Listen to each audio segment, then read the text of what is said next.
Hey guys, Garen9 here, and welcome back to my channel today. Before we start today's video, I do want to remind you guys that you still have a little bit of time to go and vote for my t-shirt design for Bungie Day. It is going to be the top link in the description, and I would really appreciate it if you guys took a couple seconds out of your day and went ahead and did that.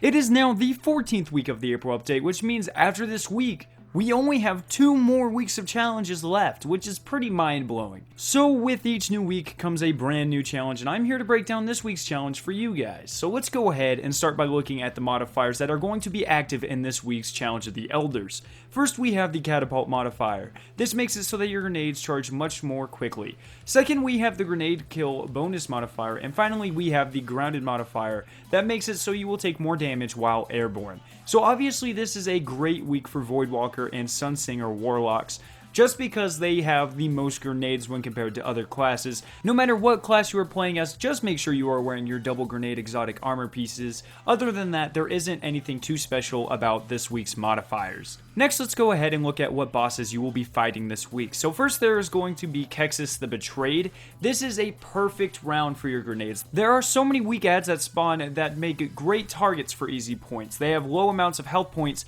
so they are very susceptible to one-hit grenade kills. Other than that, just make sure you're defusing the miniature blights that spawn in this arena, and you will be fine for this round. In the second round, you will be fighting Psylocke the Defiled. Once again, just make sure to spam your grenades this round. I would say that these enemies are actually weaker than the ones in the last arena, so it is again another great round for points. The only other thing for this round is that Psylocke will spit fire all around the arena, and just like every other week, just make sure to avoid that fire, and this round will be very easy. And finally, you will be facing the Overmind Minotaur. This boss will periodically seek Guardians out, and if you don't get behind cover, he will trap you in a decontainment bubble. Once again, this is a fairly easy round when you make sure you are staying on the ground. So that is the entirety of this week's challenge. It is pretty much Warlock Paradise. But I hope you guys did enjoy this guide. If you did, please leave a like rating and share it with your friends. Also, remember to go vote for my awesome shirt design. You can click the annotation on screen to see my video that I made describing the different moments of triumphs and the rewards that you get for completing them.